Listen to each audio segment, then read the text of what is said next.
Kunafolidiso min tɔgɔ ko Radio Omega Burkina Faso ka flancɛ fanga ɲɛma olu ye dan sigi nin kunafolidiso ni ka kibaruya jɛnsɛnw na kunu lamusalon nin latigɛ ni bɔra ko nin kunafolidiso ni ye kuma di Niger ka bɛnkanni wale kɔrɔ dɔ ma min tɔgɔ ko Ousmane Abdul Mumuni nin ma kofɔlen ka jaabira ale y'a yira ko ale n'a bɔɲɔgɔnko olu ka jɛnkulu kɔni o bɛna fɛɛrɛ bɛɛ bila sen kan yaasa ka se ka Niger ka jamanatigi kɔrɔ Mohamed Bazoum lasegi a ka fanga kan ka kuma di bɛnkanni walikɛla kɔrɔ dɔ ma o kɔni o ma min Burkina Faso ka flancɛ fanga ɲɛmaaw ma o le kosɔn o ye dansigi ni radio nin ka kibaruya jɛnsɛnw na o dilaso ani jamana yɛrɛ faaba kɔnɔ Wagadugu an y'an kanbɔ Radio Omega ka baarakɛla dɔ ma min ma sɔn k'a tɔgɔ fɔ an ɲɛna an k'ale ka ɲɛfɔliw lamɛn. Tiɲɛ don ko a ko bara an bɛɛ lajɛlen na min ye ka se ka ni kumaso Radio Omega datuguni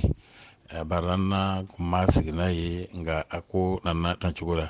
walasa an bɛ min ɲini jamana ɲɛmaaw fɛ mun ye ni sariya ta ka se ka ni kumaso datugu o ka se ka yɛlɛ sabu kumaso lo a kɛlen bɛ ka kuma di maa caman lo ma mun sɔnni bɛ mun banni bɛ bɛɛ lajɛlen bɛ ko o ka kuma yɔrɔ sɔrɔ a la o kɔfɛ fana jamaba lo bɛ baara kɛ yen n'a sɛgɛsɛgɛra maa 100 ni kɔ ɲɔgɔn lo bɛ baara kɛ yen o kɔrɔ ko olu bɛɛ lajɛlen fana ka baara lo bɛ tiɲɛ. Ali So ale ye Radio Omega kunnafoni lamɛnnikɛla dɔ ye a ko nin latigɛ ni kɔni a dangani tɛ an min wele ko démocratie kɔnɔ. N y'a mɛn a kɛra dusukasi belebele ne ma parce que o fɛ an ka liberté dan sabula n'an y'a filɛ radio ni baara min kɛ fɛn min kama o ye radio ni datugu ni a ma se radio datugu ma sabula radio ni y'a ka baara lo kɛ journaliste y'u ka journaliste baara lo kɛ parce que ni ko kɛra ten kibaruya bi di fan fila mɔgɔ bɛɛ lo ma kibaruya tɛ kɛ fan kelen donc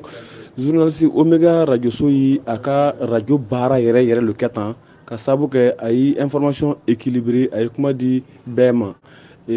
journalisiya kɔnɔ ni Omega ma kojugu kɛ mais o y'a datugu ten pour moi dusukasi lo an ni nin man kan tugu an bɛ 21e siècle la nin ko modèle man ka kɛ tuguni ka mɔgɔ bali ko o fɛ t'a fɔ ka mɔgɔ balo ko miiriya t'a fɔ ka mɔgɔ balo ko laɲina t'a fɔ ka radio so yɛrɛ datugu bi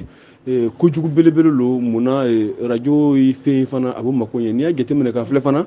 minnu ye radio in datugu n f'a fɔ mɔgɔ min bɛ fanga la Burkina bibi na nin Omega de kɛra mɔgɔ fɔlɔ ye ka kuma d'o ma o ka fanga tatuma.